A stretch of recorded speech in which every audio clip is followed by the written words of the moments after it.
signs between you guys? No. Give it one second. Sure. The red one's right there.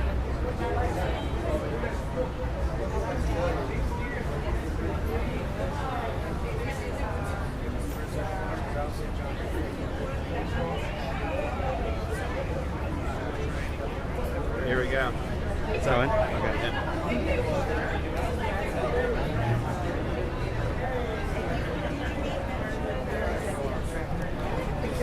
Good morning. Now where is in front of your Let's do it quick. I'm still not. Let's see. This one, right? Yeah, right there. Got it. We're good. All right, awesome. Now let's do a little. We do a quick speaker test.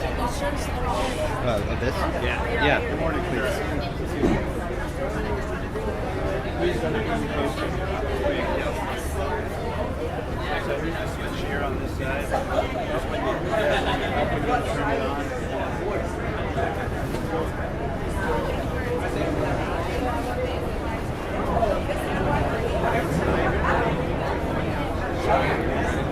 Ready? Test one, test. Gonna be a little louder than that. Test two, test one. Good morning, test. That's a good idea.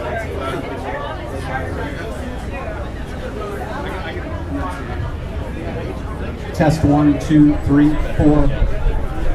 As long as they speak directly in. Like if they're like they can't be holding it down yet. Mouth. Close to your mouth.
We feel like that. So as soon as yes.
morning. Good morning.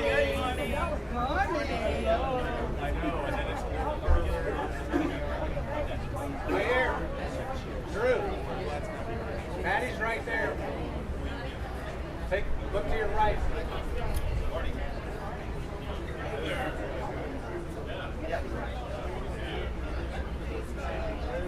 Hey, I officially called this person in the alley, my cousin.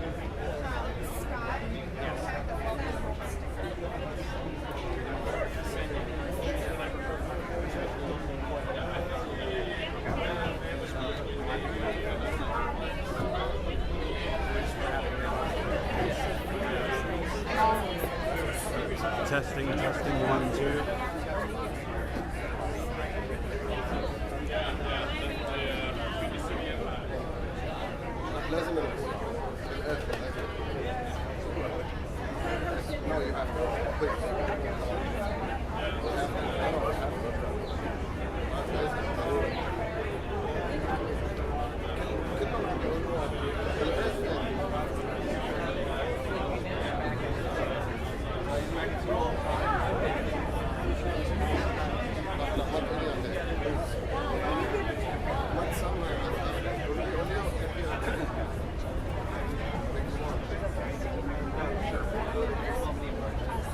So we're going to start sharp at 10, right? Yeah, we're up and ready.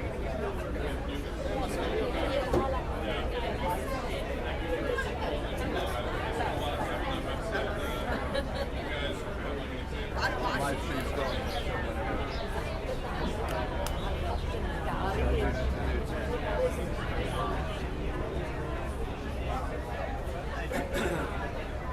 Good on sound and picture.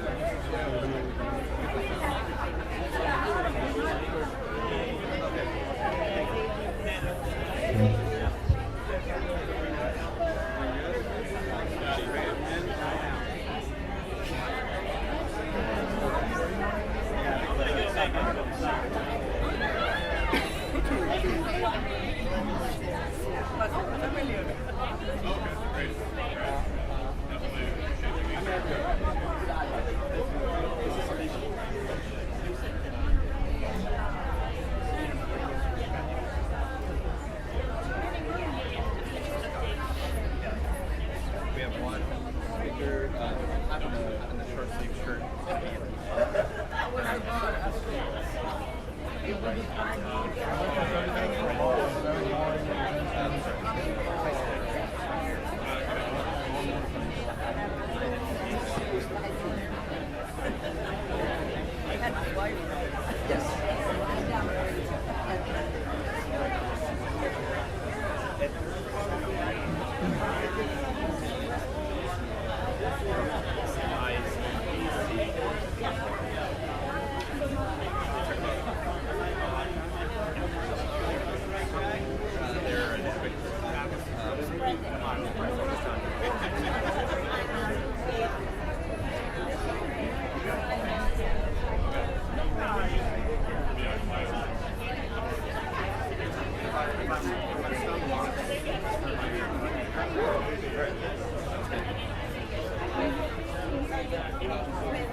Hey, just give me a nod when you're ready to go.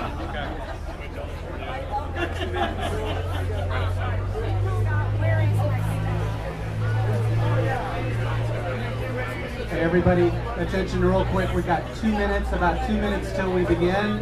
2 minutes. 2 minute check.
Good morning. We thank you for being here today. I am Scott St. Clair. My son, Joseph St. Clair, is a U.S. military veteran, and he's being held captive by the Maduro regime in Venezuela. He has been wrongfully detained now for 164 days. I want to say this to everyone. He is not alone. Today, this group that you see behind you, everyday Americans that are with me today, we come together as Bring Our Families Home campaign to call for the freedom of 11 Americans. Americans who are our sons. They're our brothers. They're our fathers. They're our spouses.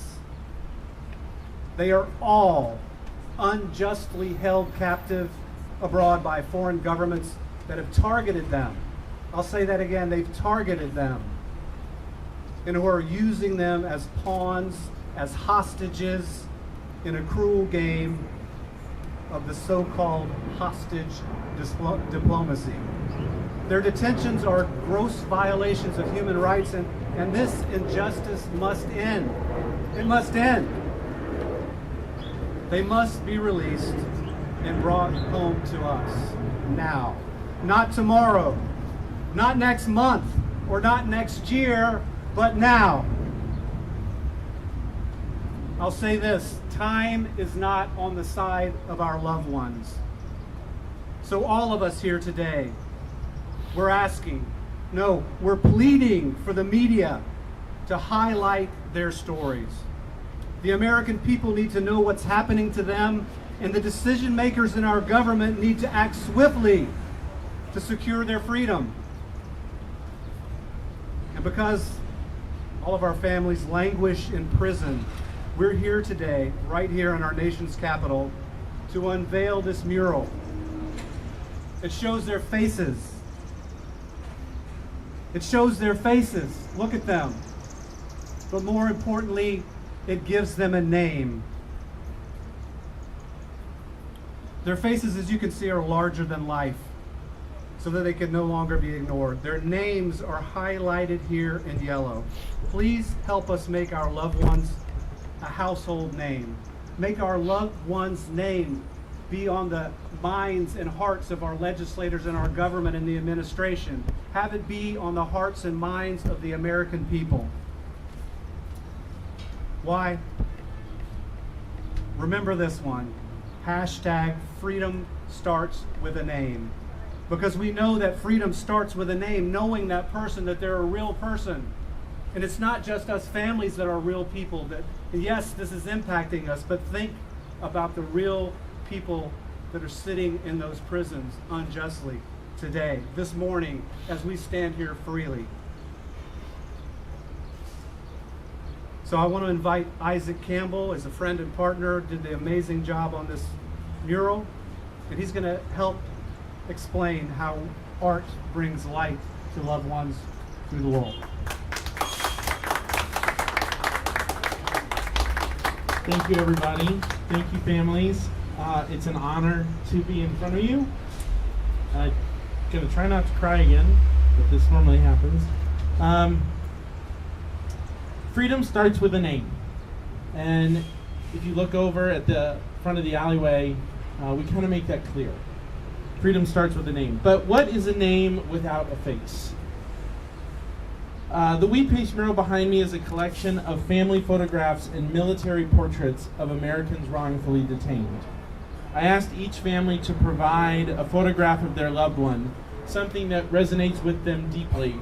From a military portrait representing generations of family service to our nation, to something as simple as a baseball cap or an overly large forehead, tells a story. And it's your job out there to help uncover what those stories are. These families know the stories, and they're ready to share them with you. They're ready to share them with the world.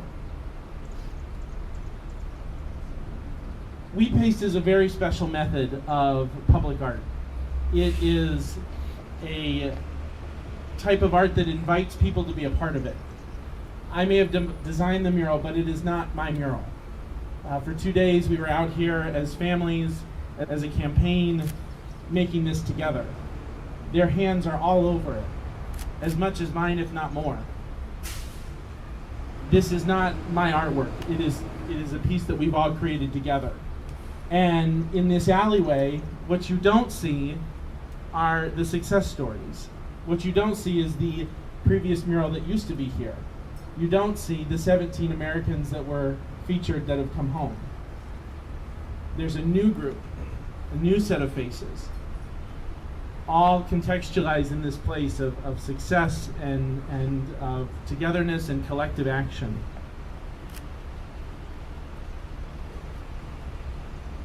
So freedom starts with a name. Freedom is amplified with a face. Today you're going to have the immense privilege of hearing from the families of these loved ones, connecting a name to a face, to a story of a family, and to their everyday reality of waking up without their loved one there. There is a fourth part though. Freedom happens because of each of you. Each of you that has shown up today, whether that's with a camera or with a pen and paper, or you've walked in and found yourself here walking by the street and curious to peek around the corner. Congratulations, you're part of the story, just like me. You have talents. You have ways to communicate with the world. You have ways to document this. You have a role in this story now. Whether you're an artist that knows how to put paper on a wall, or whether you have a social media account, or whether you're meeting with the President of the United States daily, everyone has a role in this issue. This is not something that happens because of a few people. This happens because we all lift our voices together. So my invitation for you today is to feel a part of this story, just as much as I do, and just as much as we do as a campaign. Realize your part in this, and you can help bring these people home. So thank you very much, and welcome to Freedom Alley.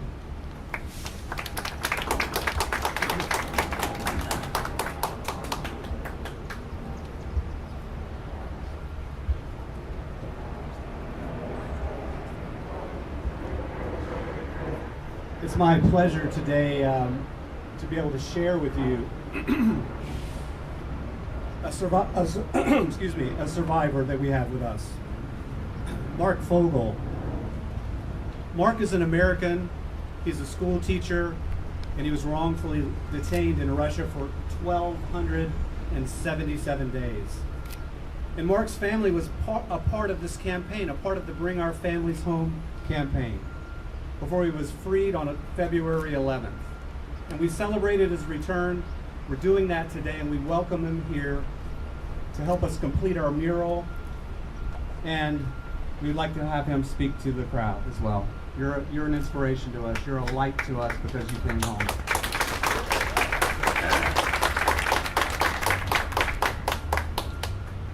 You know, it is incredibly humbling, and I feel so privileged to have this opportunity to speak to you all. And, Okay. it's so humbling and such a privilege to be part of this organization last night, today, tomorrow, and it's also difficult. And 1,277 days, I have been free for 78 today, and I am one of the lucky ones. And I want you to know that I and my family will work relentlessly for you all, because we want all of your here soon. I also want to make note, this gentleman up here, Andrei Kachatourian, and I spent about a month together in a cell in Moscow. And I have the privilege to meet his mother, and not to say nothing to the other 10, but Andrei is a personal friend of mine, and I will help his family as well as all of your families. So please take note of that. I really wish I was literary enough to be able to express this incredible issue in words that were adequate. I don't know if words actually can be used to describe what we've all been through.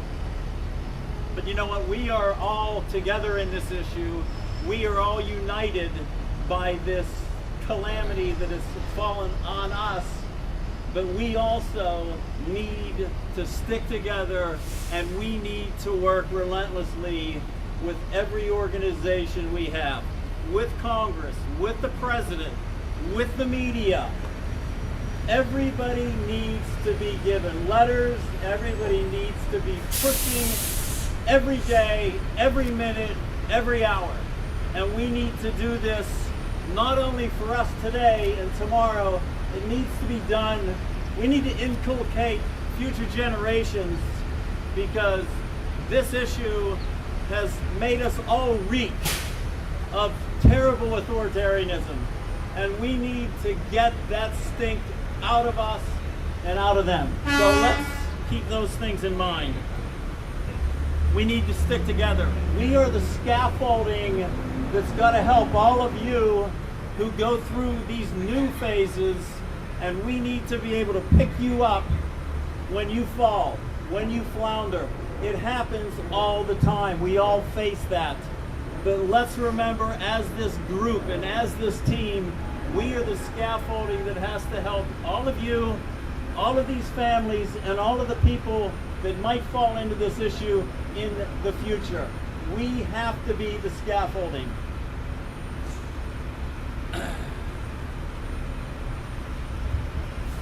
I want to tell you all that hope is a real two-edged sword when you're in a prison, or whether you're sitting at home doing your normal daily things.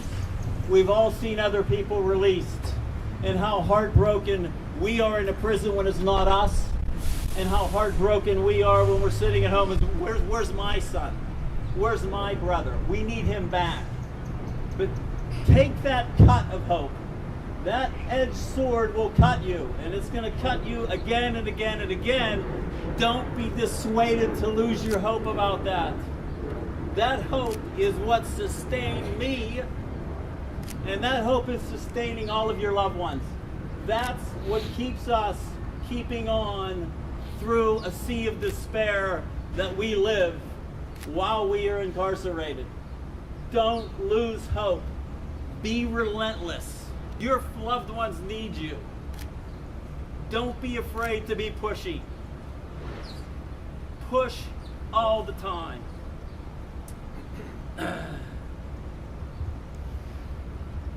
You know, one of the most challenging things I think I felt was feeling like I might be forgotten, or feeling that I would be left behind.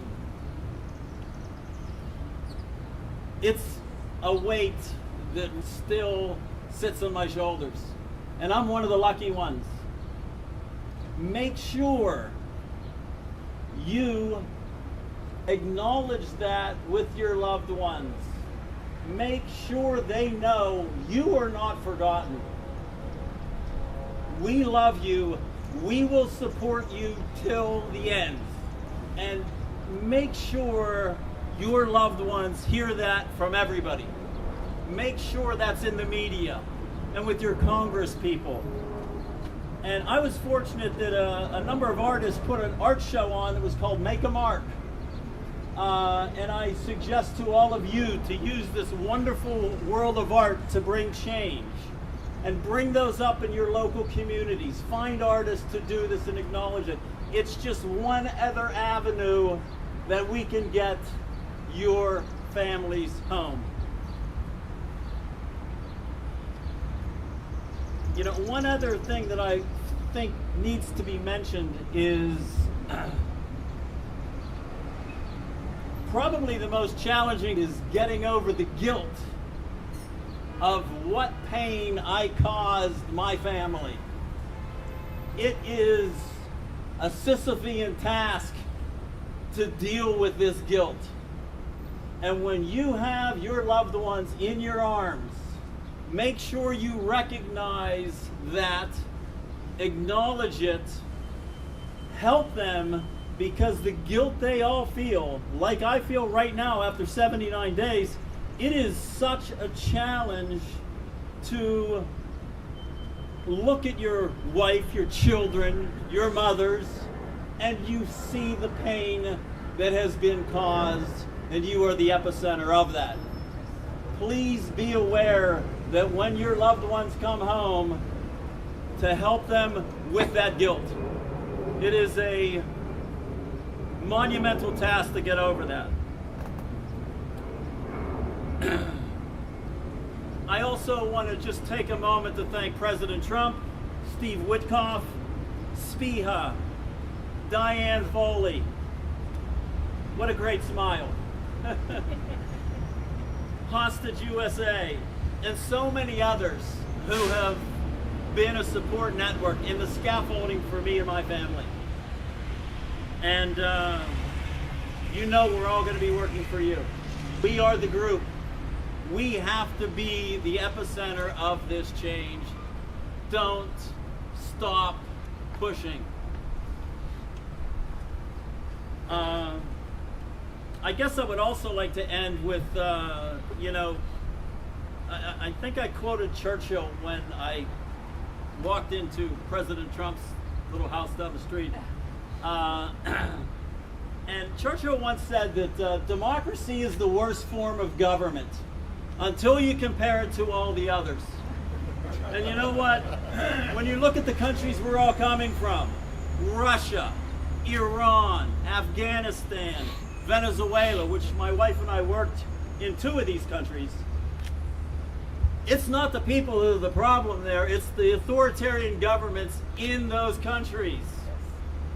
And we not only need to nourish democracy and justice in our country, as Christian Amanpour said last night, we have to be working in our own country, and then we also need to be stamping out this odious authoritarianism which is wreaking havoc to all of you. And whatever it is, that push, the relentlessness, not giving up hope, we need to squash that. This world has been through these people before, and we will have them in the future, but right now we have to do something about it. So I want to thank you for all the support you give to all of the people that have gone through this, and I am so privileged, and I feel like one of the luckiest people on earth to be home, to be free, and to be in front of all of you. Thank you. Thank you so much. I know getting to hear stories like that bring us a lot of hope. And these people that you see behind you, some people, this will be their first time ever coming to this wall. That's our family. There's many families here that are coming to the wall again. There's some that are coming to this wall because they came back, like Mark, like George over here, George Glesman, and others that, and Savoy. He's almost as tall as my cousin behind me. But here's the time where the families get to speak. So, these 11 families who are here at this very moment, they're unjustly held captive in 6 countries: Afghanistan, Belarus, Iran, Russia, Venezuela, and the UAE. Each family will speak about their loved one in turn.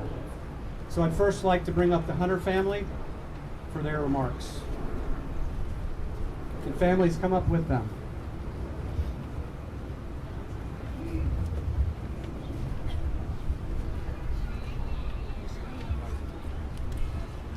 Good morning, everyone. I never thought, and I'm sure the rest of you didn't either. But I'm the great aunt of Lucas Hunter, who is an American citizen and has been held by Maduro in Venezuela. And I'm standing here with his siblings today and thinking about him and praying for his safe return. He has a mother and father that's grieving, and 2 99-year-old grandmas that are awaiting his return. Lucas Lucas has not been allowed to speak with anyone in the U.S. And so, of course, like we're all very wary, like all the families. There are presently 10 Americans being held unjustly in Venezuela. They have not committed any crimes. They're just bargaining chips for Maduro to get things from the U.S. government. We all want them to come home. Lucas's story is a little different from the others for one reason. He never went to Venezuela. He was kidnapped from inside Colombia and dragged across the border by the Venezuelan border police. He had planned a trip to Colombia with his sister Sophie for January, but the last minute she got sick and couldn't go. And his tickets were non-refundable, so he decided to go anyway. He loves kite surfing, and that was the reason for the trip. I guess Colombia is known for its famous kite surfing, which I'm not familiar with, but I hear it's a great place for that. Anyway, he was sending texts and photos to Sophie every day, and anyway, all was good. And then one day he decided to rent a motorcycle to ride around Colombia and to see the countryside, and he doesn't speak Spanish, not knowing his way around. He saw a congested area ahead of him, and when he got closer, it was at the border crossing with Venezuela. He immediately turned around and tried to leave, but too late. The Venezuelan border guards had crossed the border and grabbed him. So how do I know all this? Lucas had to text Sophie while he was being held in the border guard office. He even dropped a pin so he'd know where he was. He texted Sophie that the guards told him they knew he didn't try to enter Venezuela, and he thought they would let him go. But that's the last we heard from Lucas. So President Trump and all your group, we need your help. Maduro is collecting Americans to use as pawns, and these are all real people. We know that they got 6 Americans home on January the 31st, and we're grateful that Lucas was designated as a wrongful detainee by the Secretary of State, so we're really appreciative of that. And we need to get all the remaining 10 home and all the hostages everywhere in the world. So, Mr. President, my nephews and nieces and myself and the whole family, we appreciate all your help to get them home.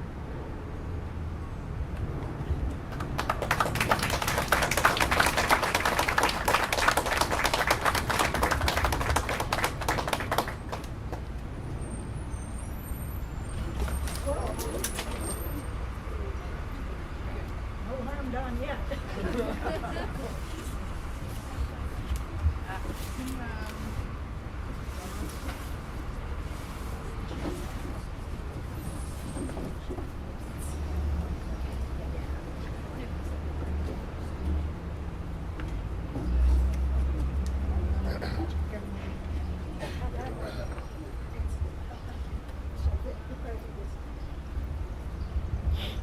And now we'll have Neda Sharji come up to speak for the Habibi family.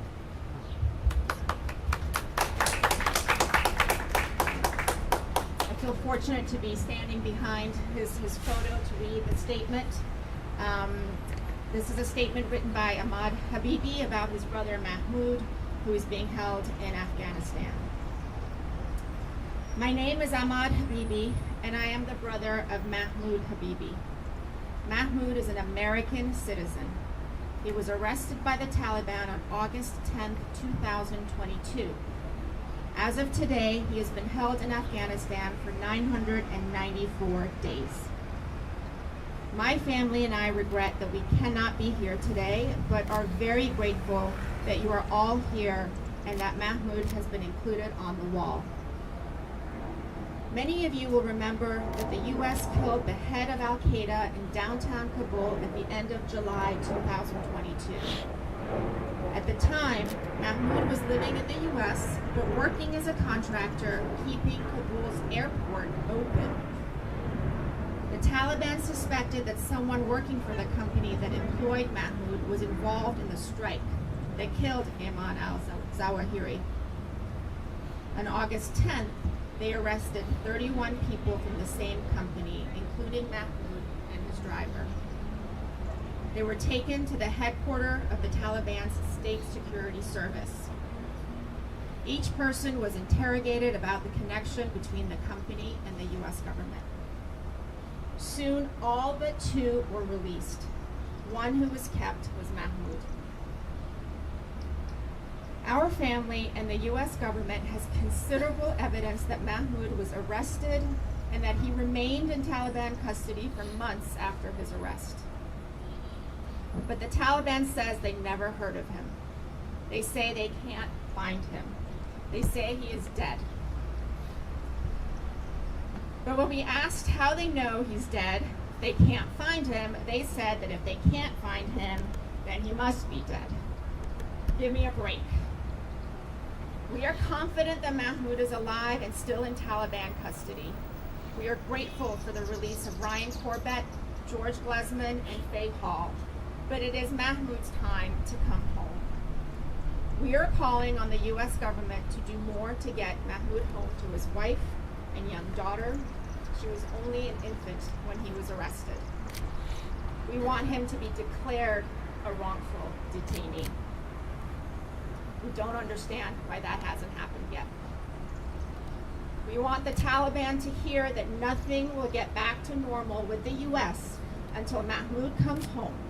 Americans do not leave people behind. We want President Trump to do what his predecessor was unable to do and bring Mahmoud home. We are grateful that Mahmoud is on this wall. We want this to send a message that he's an American too, and he deserves to come home like all the others. We look forward to when we can show Mahmoud his mural and tell him about the many, many people who worked hard to get him home. Again, that was a statement by Mahmoud's brother, Ahmad. Thank you so much.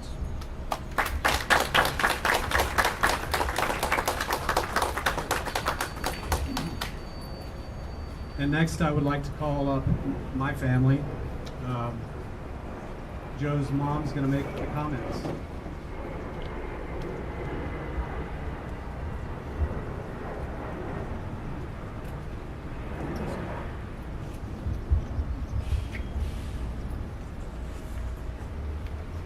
Good morning, honorable members of Congress, esteemed members of the press, and President Trump. My name is Patty St. Clair, and I stand before you today as a mother whose heart is broken for her son, Joseph St. Clair. Joe is a highly decorated U.S. Air Force veteran who served our country with courage for 9 years. He endured 4 combat tours in Afghanistan. Joe gave his all to protect the freedoms that we cherish today. Now, he is the one that needs Americans' protection. You see, Joe was kidnapped. He was forcibly disappeared and is now wrongfully detained in Venezuela under the Maduro regime. He suffers from severe PTSD, a wound from his service, and he sought only peace and healing in Colombia, and instead he was taken hostage. Today he is held in a place notorious for human rights violation and abuses. Can you imagine his fear? Can you imagine the isolation that he must be feeling, battling his unseen scars in a foreign prison, unsure if help is even coming?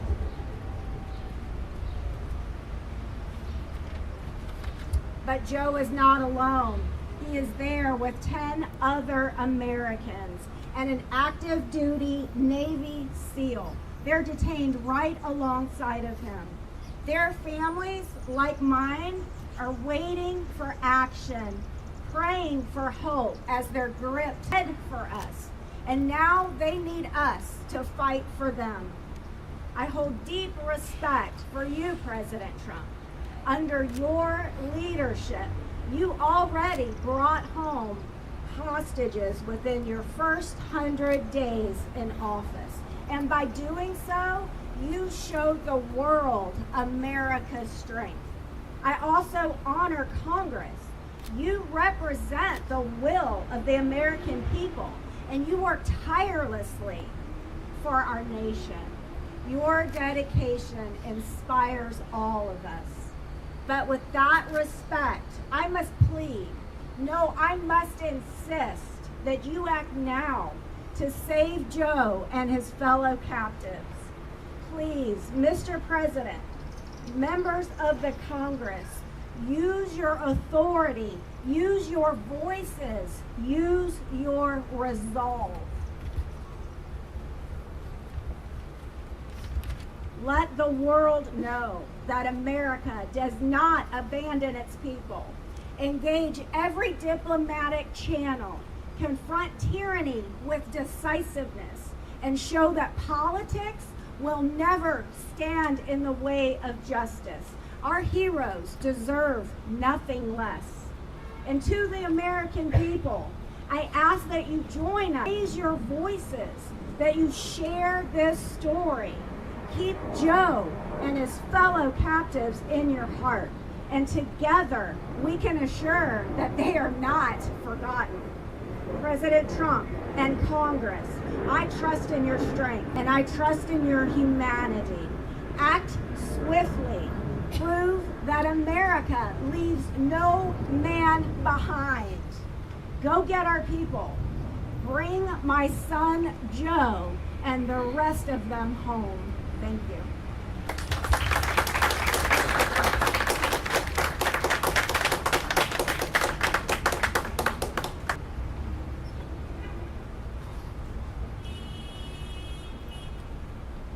Now I would like to have Stacia George come up to speak for the Barnes family.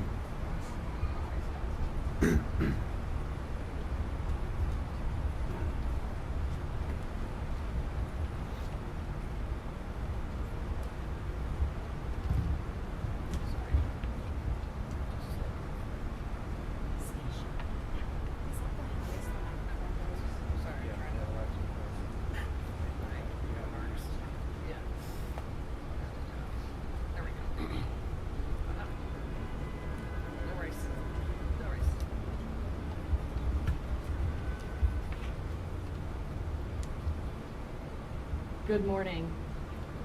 It is an honor to be able to read on behalf of the Barnes family. I'm going to be speaking on behalf of Carol Barnes. She says, I am Carol Barnes.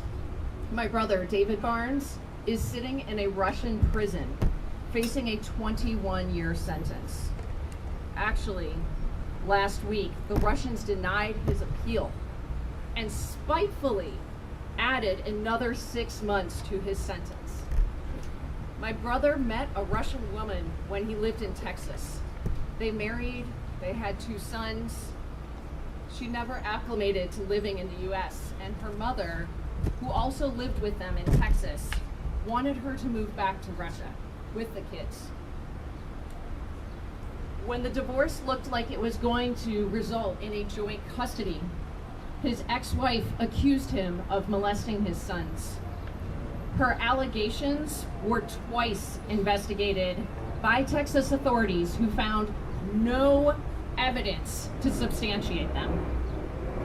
The assistant district attorney told ABC News, and I am quoting here, I do know that everyone that heard and investigated the child abuse allegations raised by Mrs. Barnes during the child custody proceedings did not find them to be credible.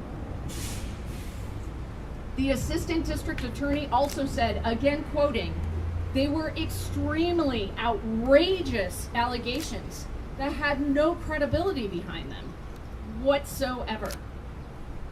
When David was awarded joint custody, his ex-wife kidnapped the boys and took them to Russia. There was a warrant out for her arrest in Texas and an Interpol red notice for her arrest. My brother found them after COVID in Russia, and on the advice of a Russian attorney, went to Russia to establish visitation at a minimum. His ex-wife had him arrested, and he is now facing 21 and a half years in prison. The trial was held in secret. The U.S. Embassy had limited access to him. He wasn't able to defend himself. The Russians didn't even consider that he had been twice exonerated in Texas. And now his appeal has been rejected, and he's 6 months. But that is not the worst of it. January was the 3rd anniversary of his arrest. I spoke with the State Department on that day. I asked them, in 3 years, has anyone in the US government ever even asked the Russian government to let him go? The answer was no. I then asked, do you have a strategy to get him home? Again, the answer was no. We have appealed to the State Department and under 2 presidents for them to designate David, and they have not acted. They will also not tell us why. We are not rich or powerful people. We are ordinary people. I should be retired, but I'm now working part-time as a grocery store cashier so I can send money to ensure David has food in prison. Why can't people like us get action from our government to save my brother's life? I am counting on President Trump to bring David home. President Trump cares about ordinary people. If the government does not act, David will either serve 21 years in a Russian prison for a crime he did not commit, or he will die in prison. Those are the choices.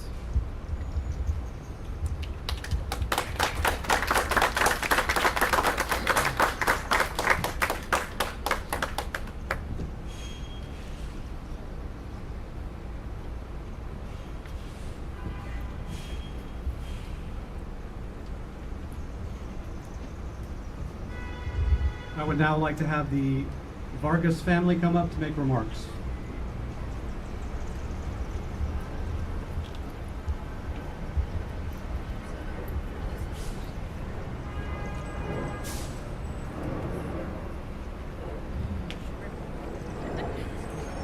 Hi, my name is Jada Abinader, and my grandfather, Jorge Marcelo Vargas, has been wrongfully detained in Venezuela for 225 days.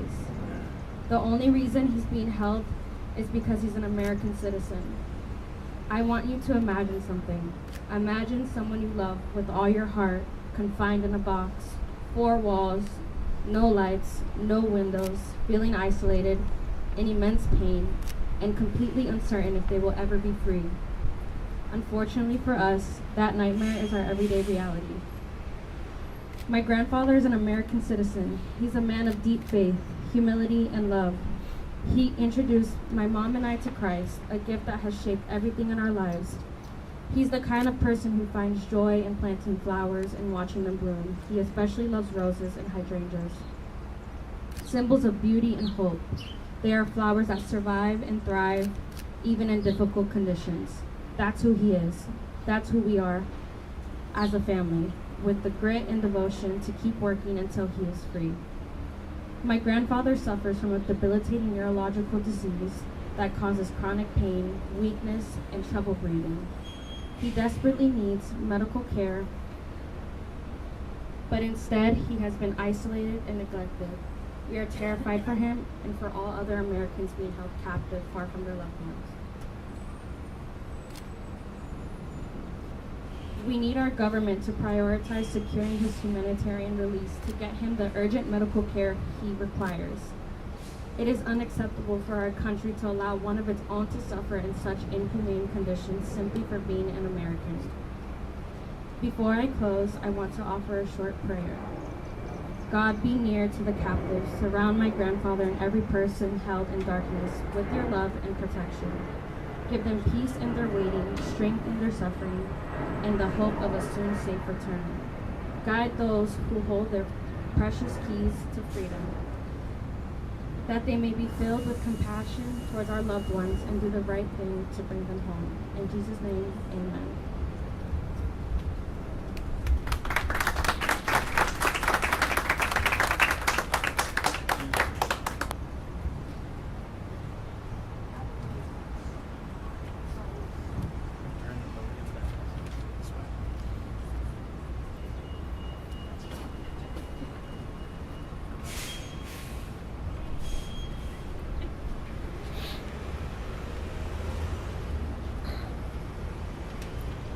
And we'd like to have Stacia come back up one more time because we do have another person's family who could not be with us, and that is Robert Gilman, who is also held in Russia.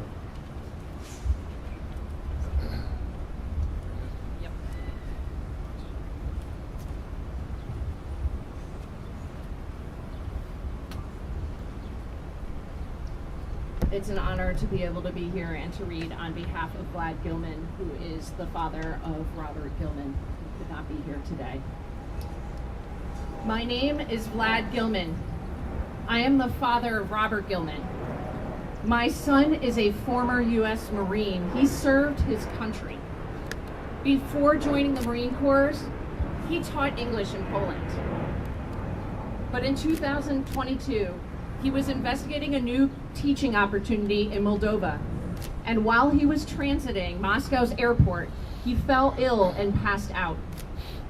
When he awoke, his bags had been tossed and his passport had been damaged. He had to stay in Russia for a while to get his passport repaired before continuing on to Moldova. While on his way to the U.S. Embassy to have his passport repaired, he fell ill again. A policeman intervened and hit him with a baton and took him to the police station.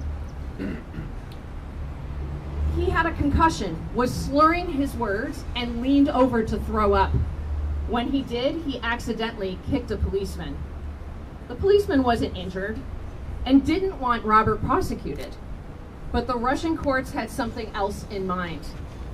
Robert first faced a minor charge that normally gets a Russian a ticket, not a prison sentence. Then the Russians rearrested my son and found another charge to stick to him. As of last week, Robert was in a Russian prison facing 7 years and 1 month sentence. He appealed his sentence, and last week, the Russians denied his appeal and added another year to his sentence. They said that his original sentence was too soft. They just want to make it so the only way he comes home is via a trade. My son has been tortured and harassed in prison. He has been unknowingly drugged forcibly. Drugs have been forcibly administered to numb him out. He has been provoked by guards and forced to exercise for hours on end. My son was told that a Russian hit team was sent to Boston to kill me. He was told that I was in a wheelchair, which I am not. He was told that his country had forgotten him. Unfortunately, he is despondent and he has believed some of this. He now only writes letters to my wife, his mother. We don't know how to convince him that these are lies. The Russians severely limit the access of U.S. embassy people to see Robert. In March 2023, I paid $67,000 to a U.S. law firm to write a letter to Secretary Blinken to ask for Robert to be designated as a wrongful detainee. I have never received a reply to this. In September 2024, I sent an update documenting all the ways my son was being abused in prison. I have never received a reply to this. My son is a former Marine. He is the third former Marine to be arrested and used as a political pawn by the Russians. He joins a list with Paul Whelan and Trevor Reed. The Biden administration did nothing, absolutely nothing to help my son. I am begging the Trump administration to do better than President Biden. I need Robert to be designated as a wrongful detainee. He has already spent 1,199 days in Russian custody. Please, President Trump, you are a man of action. Please bring my son home.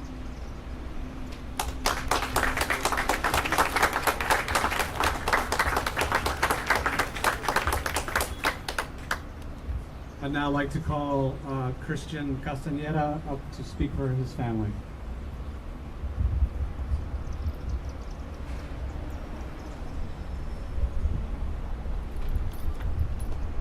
Thank you all for being here today. I have the privilege, but the heavy responsibility, to introduce you to my brother, Wilbert Joseph Castaneda. Wilbert is more than just a name on a headline. He's a devout father to 4 beautiful children, ages 4 to 14. And their world has been turned upside down since late August of 2024. Wilbert was taken hostage by the Maduro regime while on personal travel to Colombia and Venezuela. And not a day goes by that his kids don't ask, when is daddy coming home?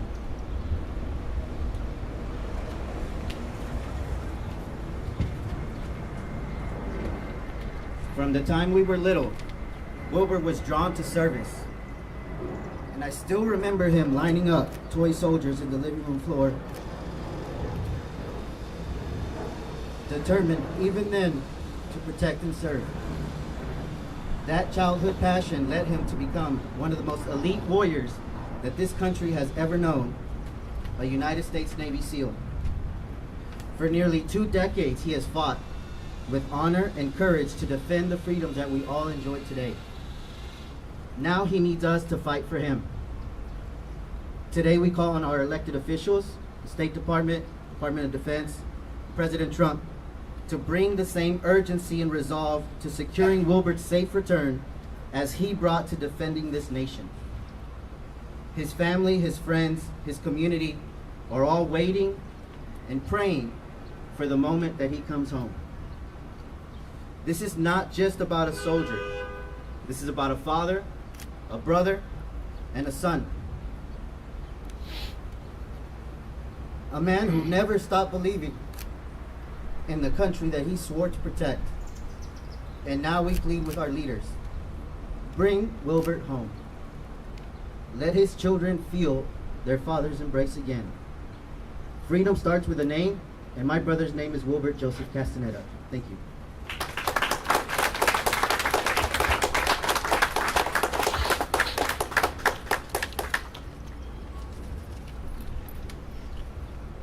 I would like to note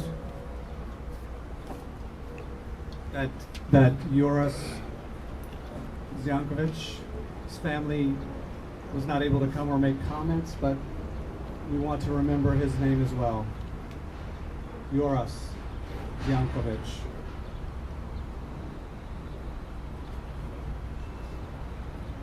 And now I would like to welcome those that will be speaking for the Dalili family.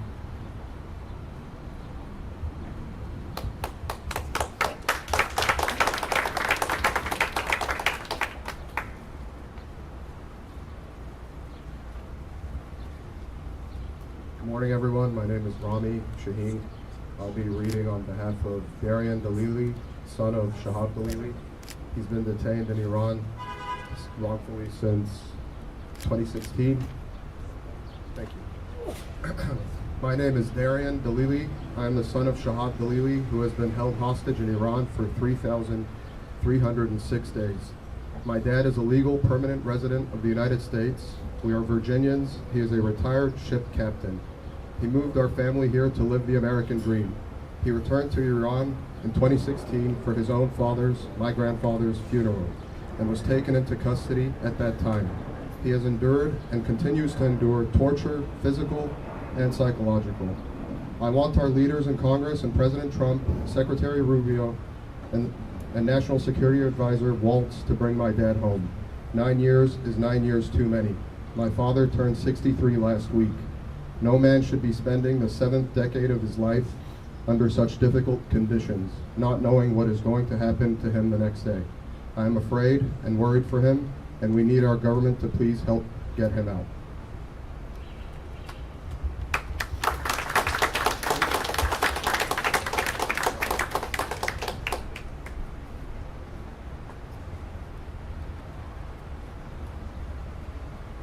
I believe we have the Sultani family to come speak. We welcome them to speak.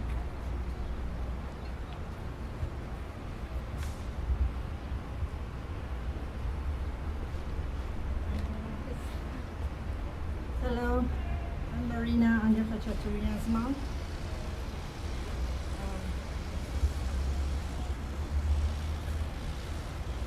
My son, Andrei Khachaturian, has been held in Russian prison since December 27, 2021.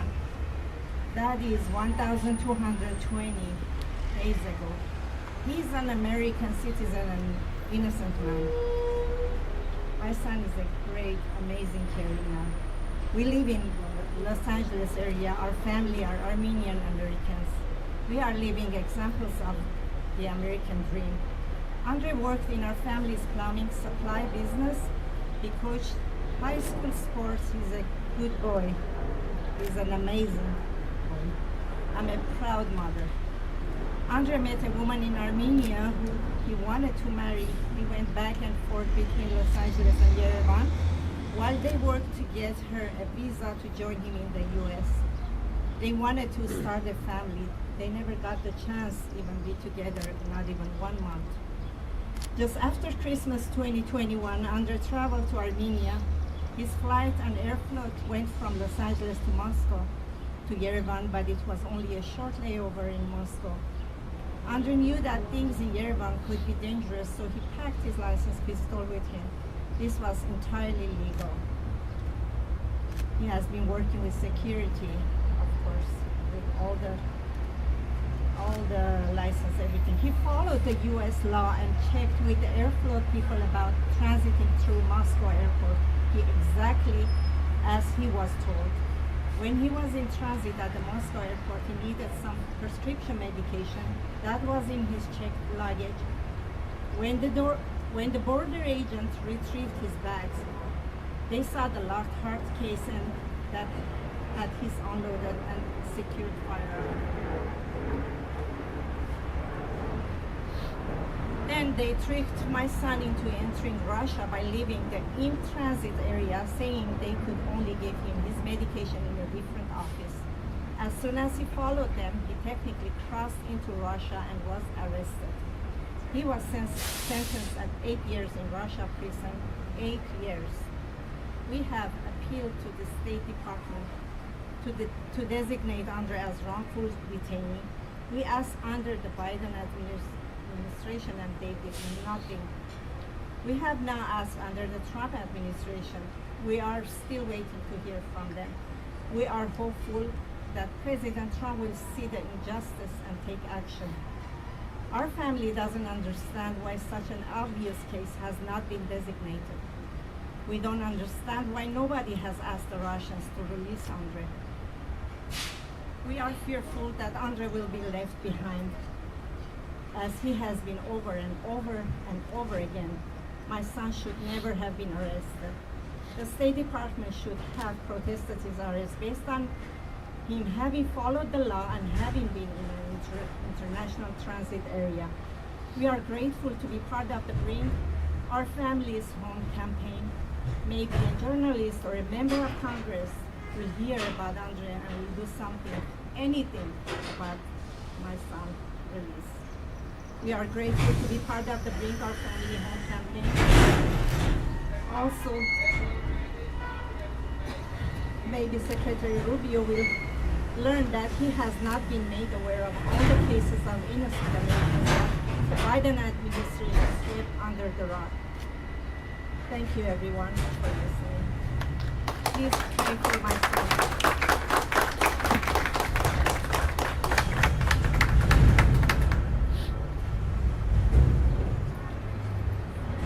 And we'd also like to welcome the family of Zach Shaheen to come up and speak about his name.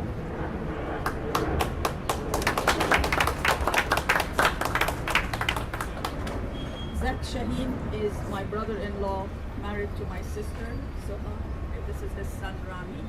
He has been in Dubai jail. He's a U.S. citizen. He's been in Dubai jail for the last 17 years, and he started the 18th year. And recently they added another 40 years, 40. He will be 100 then. And what's his crime, or alleged crime? It's a white-collar crime. I will not go through the details of his case. I will not prove to you that he's innocent, though I can definitely prove it. Over the years, lobbying for his release, we asked for one thing: give us the evidence of this harsh sentence. And by the way, when he's 100 years old, there is no release clause. So if he's lucky to live till then, who knows? It's unbelievable. It's a death sentence, I would say. I have said this over and over again. That's why I don't even have a paper. We've been lobbying a lot.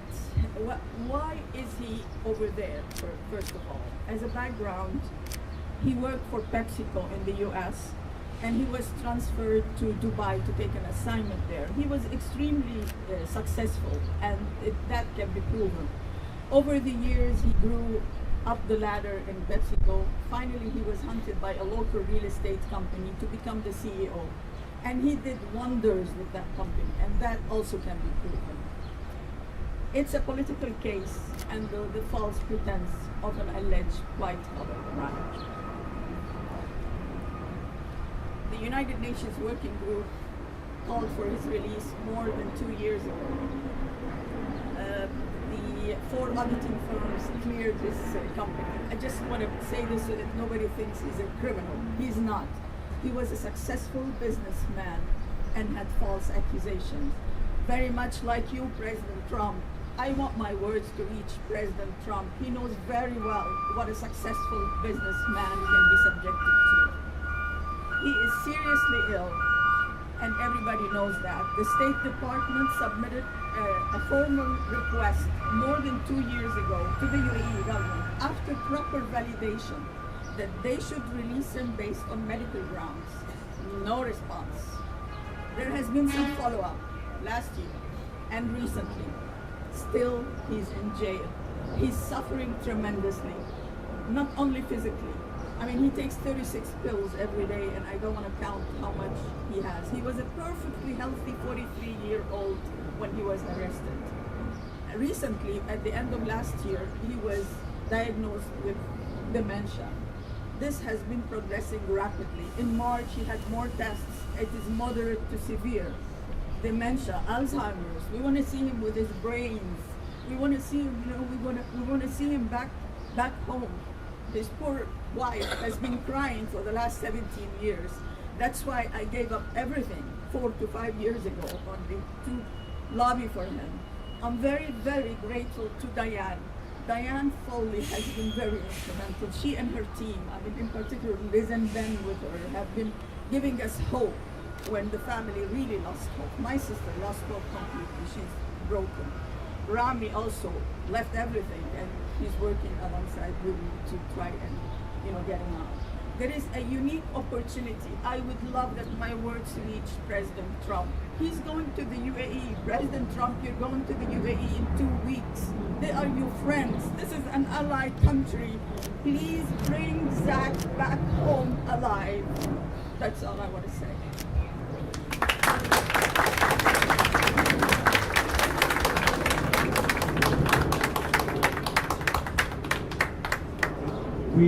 We thank the families for their heartfelt comments and sharing their stories. Before we conclude, we have a couple more speakers. I'd like to call Savoy up briefly to say a few words about Venezuela. Thank you. Hello, everyone. So I was in Venezuela and I was kidnapped. Met a woman there, misled, kidnapped for ransom, sent to 4 different detainment centers and prisons, and it was the impossible. It was the worst nightmare, right? Fellow of my colleagues who were there too, some were brought from Colombia, some were brought from other places close by, and it was an impossible case. It's the absolute worst nightmare you could ever think about. But I'm standing here today as a testimony that it is possible, right? To be wrongfully detained in the time that I was wrongfully detained was not possible. And the only thing that got me and my family through was faith. Whatever your belief is, your religion, whatever you believe in, universe, know that within your heart and your mind, if you can see your family is back home today, don't imagine them in the cells getting tortured, abused, starving. I got very skinny when I was in Venezuela. I'm not going to talk about all of the experiences, right? But I'm here today to be living testimony about faith and truth, right? It is possible. Anything is possible once you believe in your heart and your mind. and we come together. The next thing I want to talk about is prevention. If you don't have to go to these countries, if you don't need to be nearby or have layovers in these countries, don't go. I called my contacts. I went on CNN with Laura Coates, and it said, my message was, you're never alone. Your family, your daughters, your brothers, your ones who are being held in other countries, they're never alone. There's physical people with them, and then the spiritual side too. Archangels, God, the universe, who kept me safe, who's keeping your family safe. And those who didn't make it, they're being held in peace as well. Yes, okay? So prevention, we need to tell everyone to be careful, to not think about going to these countries. I was an avid traveler. I've been to over 56 countries. I'm a nomad. I love Venezuela. I love the people of Venezuela, the people, the food. I loved everything about it. And unfortunately, I had to go through that process to be awakened, to be this testimony and the light for everyone to realize what's going on. And the benefit, as Americans, we get bailed out. How about other people in other countries? They don't get bailed out. They're still there, right? They have to deal with the court systems.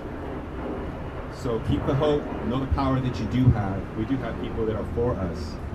See it as done already. Imagine every day, I imagine I was in that cell and I saw myself with my family. I saw my mom taking me, embracing me, crying, happy. I saw us getting on that plane, right? And once I came to that place with other cellmates, they taught about faith and the power of belief. Things started putting themselves in a place. And the night before I was released, they said, you know, one day Savoy's they're gonna call him for an interview and he's not gonna come back. And the next day, I was released. Thank you.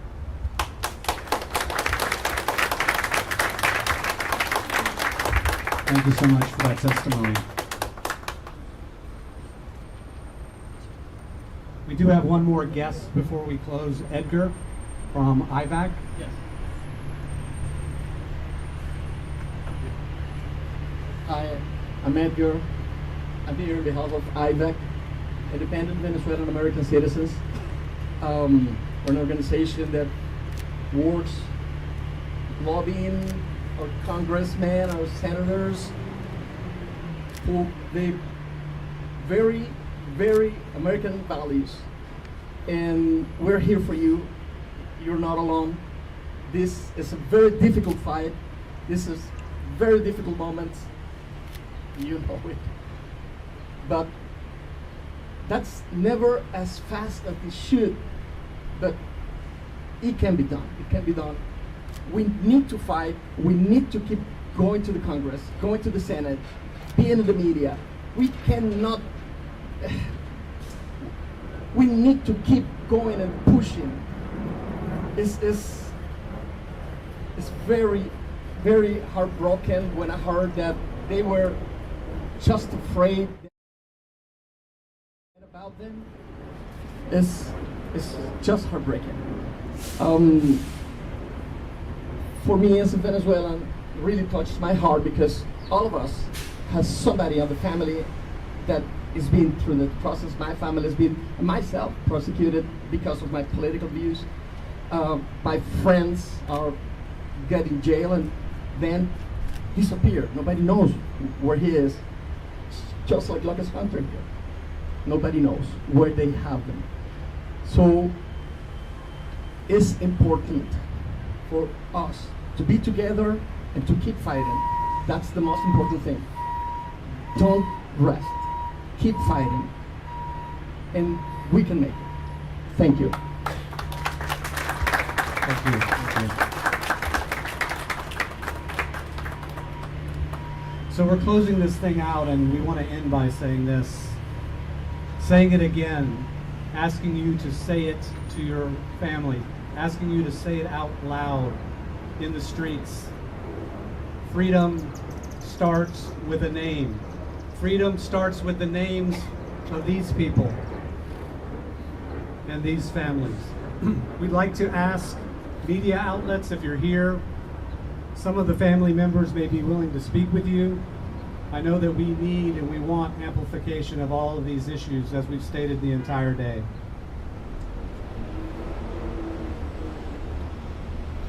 We need help as well with our elected officials, help us to help them to do the job that they know that they want to do in their hearts. They need our help. They need our pressure.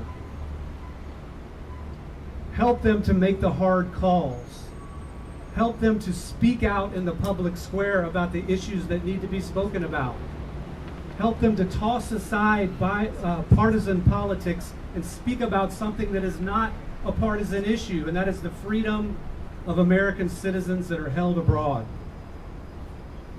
We ask you to ask them and to demand of them to bring our families home.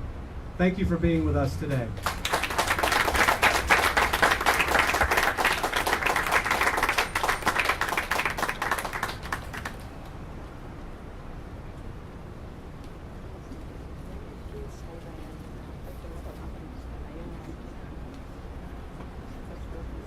Families, can we get together for a quick picture?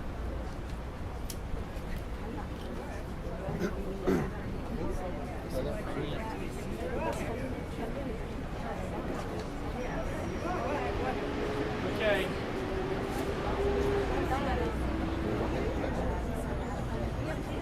All right, everybody, get close, get close.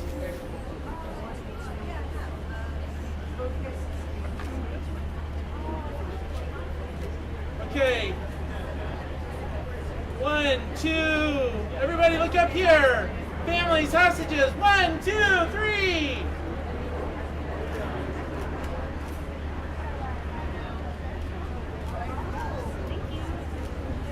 Thanks, everybody.